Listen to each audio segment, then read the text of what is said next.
Good morning. My name is Erin Garza Granados. With us at Coastal Bend today, Program Coordinator Joshua Sosa for the Crossroads Adult Education Literacy Program at the Education Services Center, Region 2, is joined with us to talk about his new program. Hello, Joshua.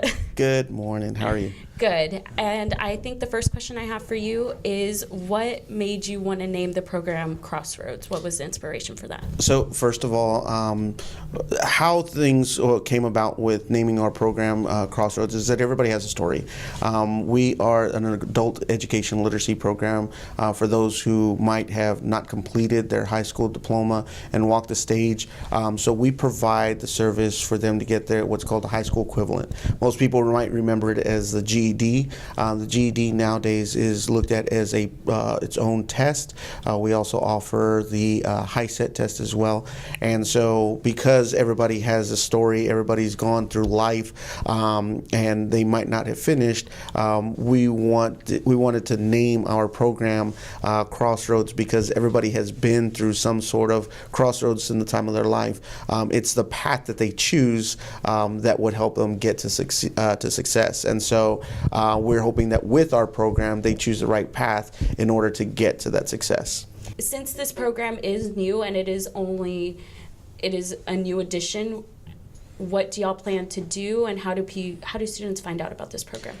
So we haven't had to, this is a brand new program, and we haven't had to go and solicit our program anywhere. Everything's been word of mouth. Of course, the need is here, not just in the Nueces County area, but also in the Coastal Bend. We service 11 different counties in the Coastal Bend region.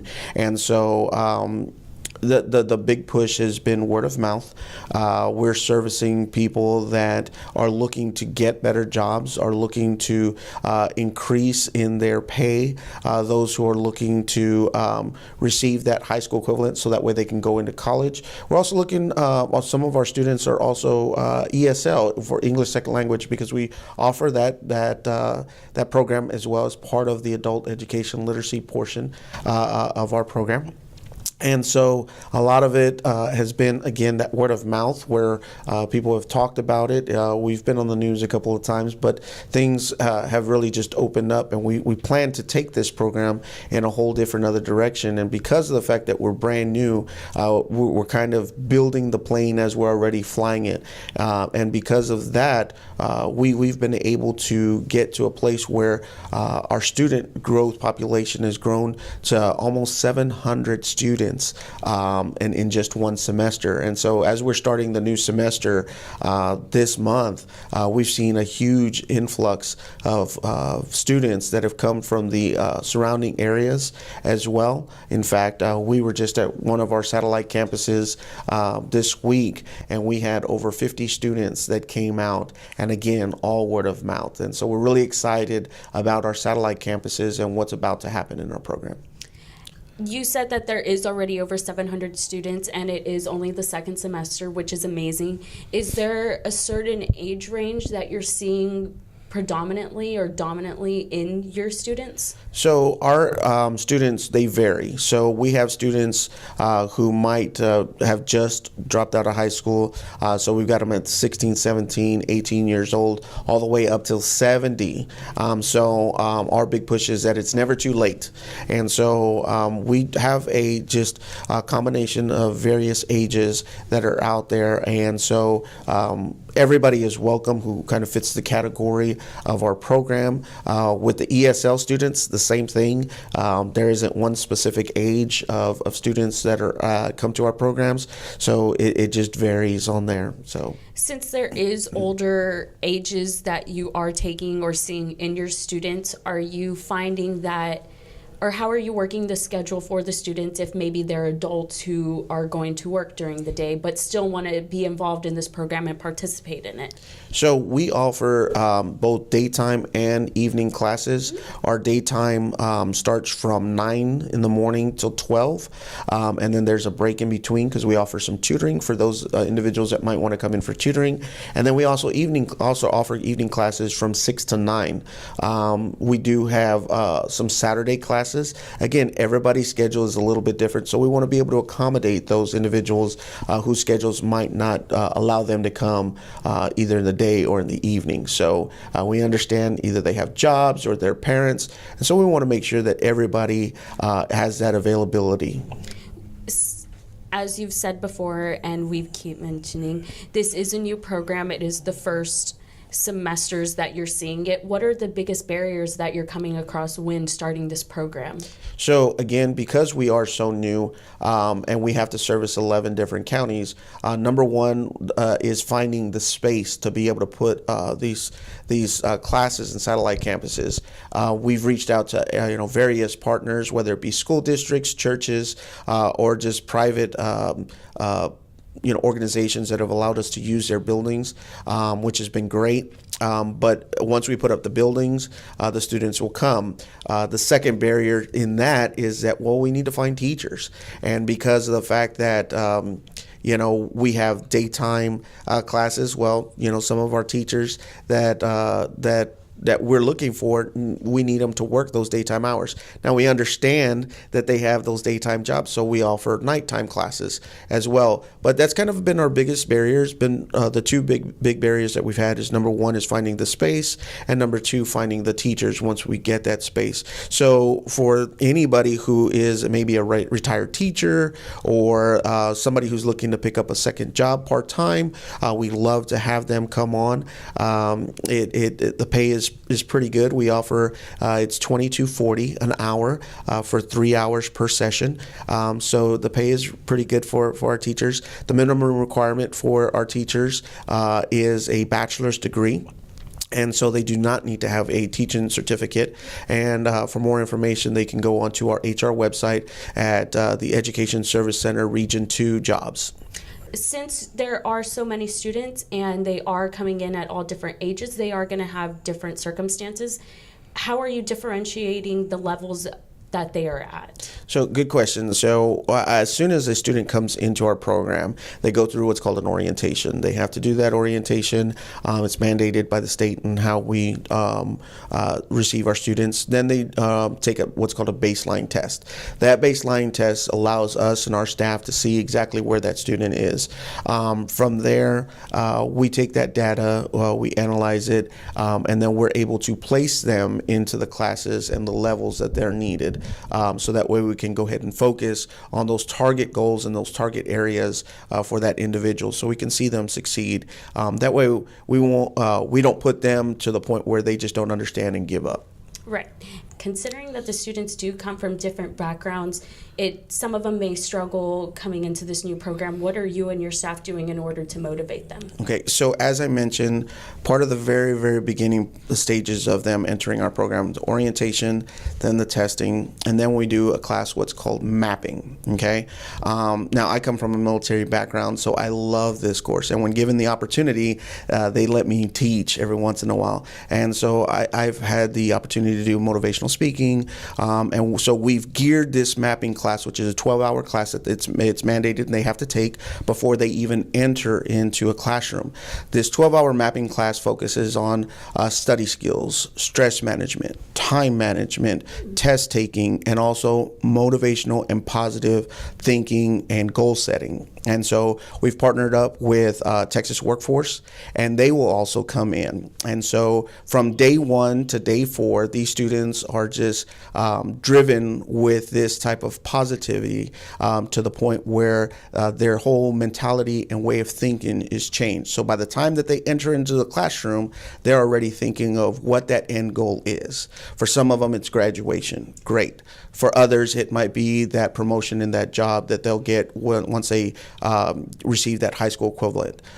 Great. For the others, it might be college. So whatever it is, we find that out in those 12 hours of mapping before they even start. And then we have them look at that and say, okay, this is your end goal. So they see that light at the end of the tunnel. And so we're really excited about those courses and what has been the turnaround from day 1 till day 4 before they even even step into the classroom and to see the change in the way they think, in the way they talk, even to the way they sit into a classroom and they receive the material. It's on a whole different other level. From day one, when they come in, some of our students will come in and they think, college, pants torn, shirts, whatever. And on the last day, we challenge them to dress for success, to go and look at that next level. So they'll come in suits, they'll come in dresses,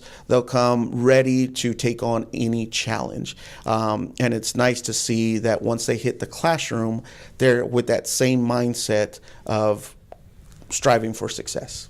So it does sound like you and your staff are doing the right steps in order to keep them motivated. And of course, these students, they have stories. Some of them have treacherous stories or horrible stories, things that have happened to them.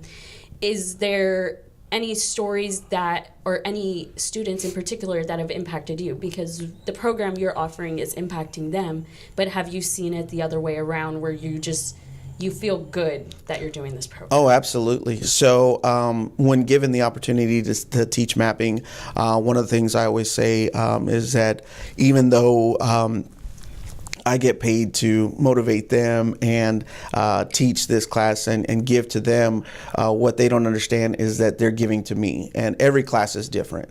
And so I have those pictures, because we always take a class photo after those 12 hours, and when they see that end picture, I tell you what, it is something very different because they see the change in themselves. And in doing so, I've come across several students weeks later who have said, hey, Mr. Sosa, thank you so much for that mapping class. I listened to those motivational videos that you shared with us. I'm thinking different. I've talked to my spouse, and even my spouse has told me, hey, there's something different about you. I'm speaking life into my children. So it's been an all-around change, and all within a short amount of time. And so if we can do that for one person, and that one person can go ahead and do that for the people in their circle, really you can make a change in a lot of people's lives. And so that's what's very unique about this program, and I love what I do. So it's a good time to see exactly what's going to happen, not only here, but also in the Coastal Bend with the rest of our campuses throughout this program. Right.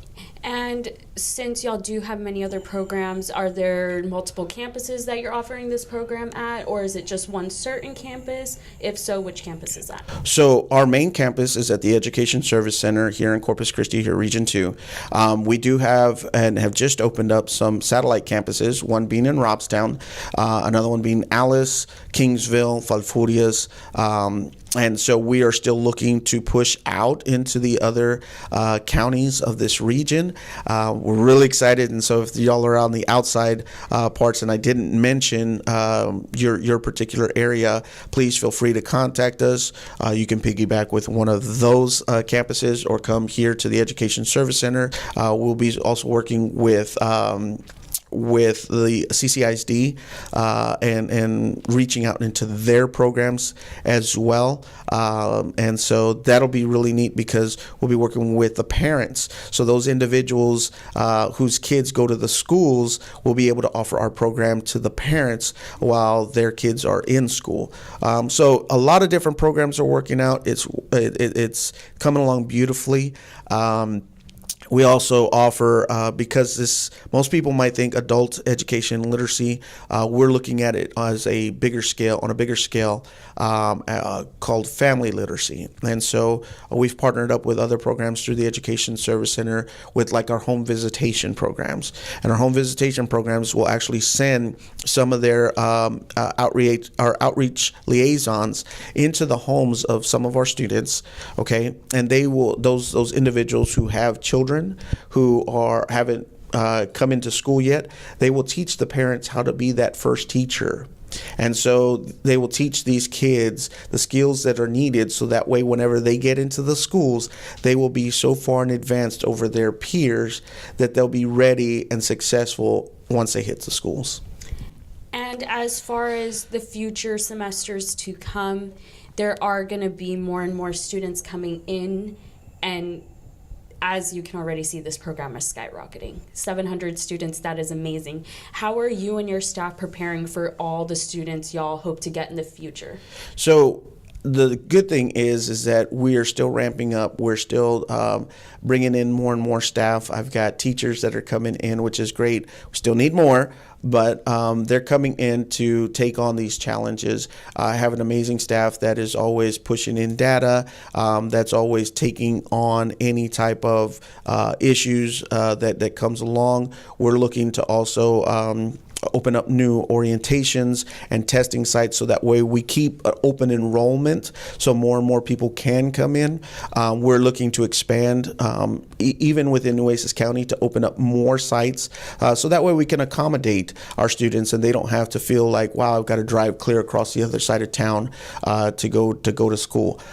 So as we're continuing to move, we're expanding, by leaps and bounds, but we're trying our hardest to make sure that no one falls through the cracks and that no one is left behind as well.